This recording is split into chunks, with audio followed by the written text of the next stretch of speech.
Hello everyone, this is Shalini और आप देख रहे हैं अपना शैक्षिक चैनल ज्ञान के मोती।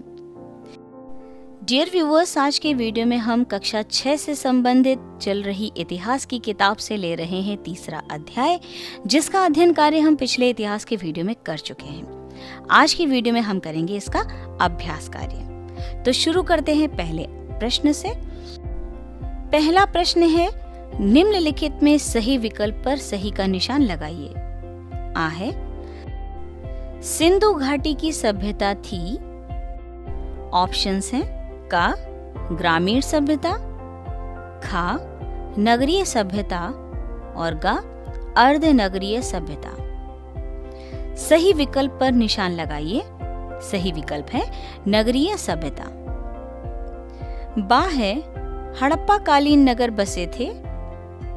ऑप्शंस दिए हुए हैं का आजकल के गांव की तरह, ख टेढ़ी मेढ़ी गलियों में और ग एक निश्चित योजना के अनुसार। और सही विकल्प है ग एक निश्चित योजना के अनुसार। दूसरा अभ्यास कार्य है, रिक्त स्थान भरिए। का मोहनजोदड़ो का अर्थ मृतकों का टीला है।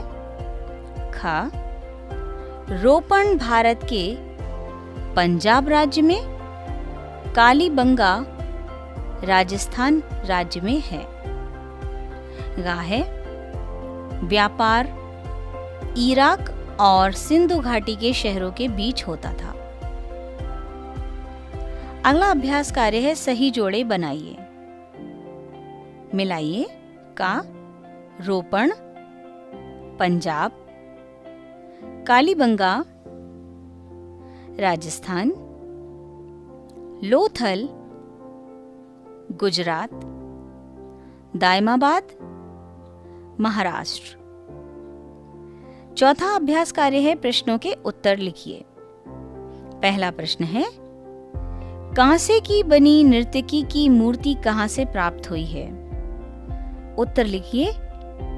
कांसे की बनी नर्तकी की मूर्ति हड़प्पा कालीन नगर मोहनजोदड़ो से प्राप्त हुई है। खा है, हड़प्पा के लोगों का विदेश व्यापार किस देश के साथ होता था? उत्तर लिखिए। हड़प्पा के लोगों का विदेश व्यापार मेसोपोटामिया यानी इराक के साथ होता था। गा है, कागज का आविष्कार सर्वप्रथम कहाँ हुआ? उत्तर लिखिए। कागज का आविष्कार सर्वप्रथम चीन में हुआ। अगला प्रश्न है, कौन सी सभ्यता नील नदी का वरदान नाम से प्रसिद्ध है? उत्तर बहुत ही सीधा और सरल है। मिस्र सभ्यता नील नदी का वरदान नाम से प्रसिद्ध है। अगला प्रश्न है, मानचित्र देखकर हड़प्पा कालीन पुरास्थलों की सूची बनाइए। डियर स्टूडेंट्स, मानचित्र के अनुसार हड़प्पा सभ्यता के प्रमुख पुरास्थल इस प्रकार हैं। रोपण पुरास्थल, भगवानपुरा, कालीबंगन, लोथल, सुरकोटदा पुरास्थल, धौलावीरा, देसलपुर, कुंतासी पुरास्थल, रोजदी पुरास्थल, दायमाबाद पुरास्थल, हुलास पुरास्थल, आलमगीरपुर पुरास्थल, मांडा पुरास्थल और सिनौली पुरास्थल। अगला अभ्यास कार्य है, टिप्पणी लिखिए। हड़प्पा कालीन नगर निर्माण योजना। डियर व्यूअर्स, हड़प्पा कालीन नगरों का निर्माण एक निश्चित योजना के आधार पर किया गया था। सड़कें चौड़ी थीं तथा वे छोटी छोटी सड़कों एवं गलियों से जुड़ी हुई थीं। सड़कें पूर्व से पश्चिम की ओर तथा उत्तर से दक्षिण की ओर जाती थीं। सड़कों के किनारे पक्की नालियां बनी हुई थीं। हर नाली में हल्की सी ढाल होती थी। इससे पता चलता है कि इस सभ्यता के लोग सफाई और स्वच्छता के प्रति जागरूक थे। दूसरे बिंदु पर टिप्पणी लिखनी है, हड़प्पा कालीन व्यापार। डियर स्टूडेंट्स, हड़प्पा के नगरों से पत्थर, हाथी दांत, धातु एवं मिट्टी की बनी वस्तुएं मिली हैं। ये विभिन्न आकार की हैं। इन मुहरों पर आदमी की आकृतियां, कुछ पर जानवरों की, पौधों की और कुछ पर बर्तनों की आकृतियां बनी हुई हैं। तौल और नाप के लिए बटखरे और पैमाने का प्रयोग करते थे। लगता है कि उन दिनों इराक और हड़प्पा के नगरों के बीच व्यापार होता था। अगला बिंदु है हड़प्पा कालीन रहन सहन। जी स्टूडेंट्स, चावल, गेहूं और जौ हड़प्पा वासियों के मुख्य भोज्य पदार्थ थे। ये लोग सूती और ऊनी दोनों प्रकार के वस्त्र पहनते थे। यहाँ के निवासी गेहूं, जौ, कपास, मटर, तिल और चावल की खेती करते थे। ऊंचे कंधों वाले बैल, गाय, भैंस, बकरी, भेड़, सुअर, हाथी और ऊंट इनके पालतू पशु थे। हार, कंगन, पाजेब अर्थात पायलें, बाली, अंगूठे उनके प्रिय आभूषण थे। अगला बिंदु है हड़प्पा कालीन देवी देवता। हड़प्पा वासी मिट्टी से देवी देवता की मूर्तियां बनाते थे। इस प्रकार की एकमात्र देवी की मूर्ति खुदाई में प्राप्त भी हुई है। इसके अलावा पत्थर के चौकोर पट्टे पर एक आकृति के सिर पर भैंसे के सींग का चित्र भी मिला है।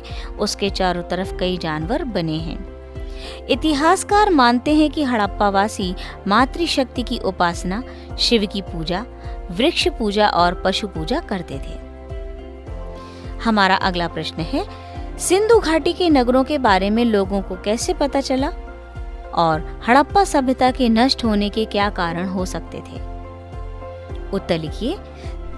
सन 1921 में पुरातत्वविदों ने पंजाब प्रांत में हड़प्पा नामक शहर की खोज की, जिसके अध्ययन से ज्ञात हुआ कि यह एक नगरीय सभ्यता के अवशेष हैं।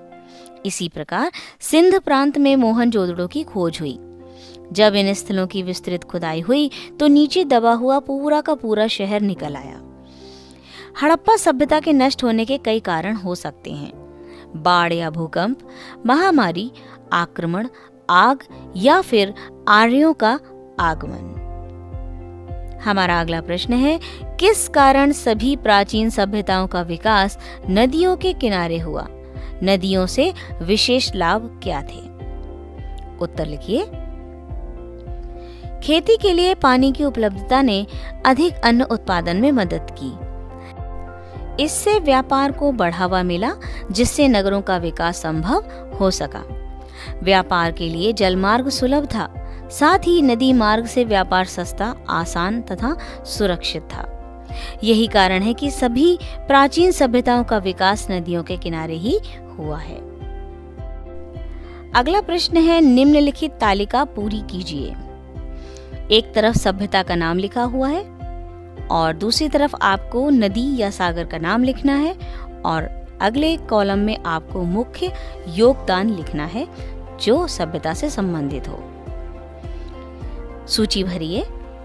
मेसोपोटामिया सभ्यता और नदी का नाम है दजला फरात। मुख्य योगदान है जिगुरत, बीज गणित और रेखा गणित।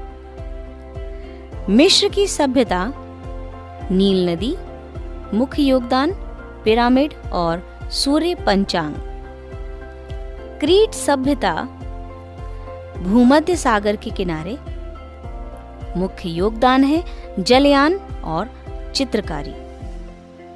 चीन की सभ्यता नदियों के नाम है हुआंगहो और यांगत्से कियांग और इसका मुख्य योगदान है लेखन कला।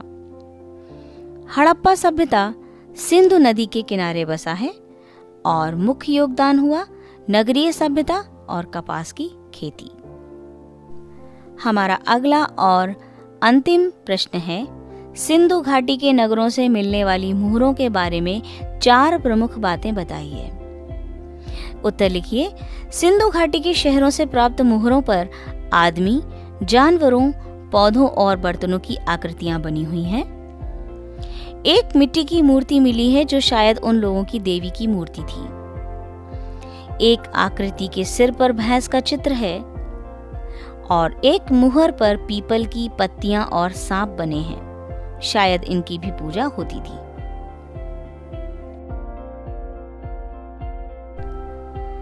डियर व्यूवर्स, ये था कक्षा 6 से हमारा इतिहास और नागरिक जीवन से तीसरा अध्याय और उसका अभ्यास कार्य। आशा करती हूँ आपको ये वीडियो पसंद आया होगा। अगर पसंद आया है तो कमेंट बॉक्स में ज़रूर बताएं। जहाँ मैंने कमी की हो कृपया वो ज़रूर बताएं। और अगर आप मेरे चैनल पर नए हैं और इसी प्रकार की वीडियोस प्राप्त करने के लिए मेरे चैनल को सब्सक्राइब कीजिए। पसंद आए तो लाइक ज़रूर कीजिएगा। खूब पढ़ें, खूब पढ़ें। Thank you.